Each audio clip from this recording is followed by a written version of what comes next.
而家講一則往生嘅事情。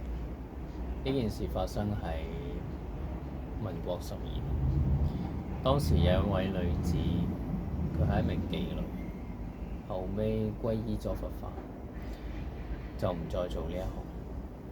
嗰陣時，佢喺上海嘅學校租咗一間屋，就同佢嘅阿媽一齊生活。佢喺屋裏邊辟咗一間淨室，專門用嚟拜佛念佛。後尾佢就知道佢往生嘅時間到啦，就將佢嘅身後事交託俾一位廣東嘅朋友。嗰位朋友姓梁。開頭呢位梁先生聽到佢嘅遺言，都覺得好驚訝，就唔係好信嘅。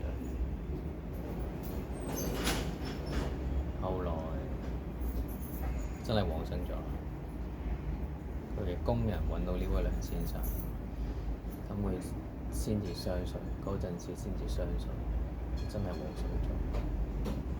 呢件事發生喺民國嘅12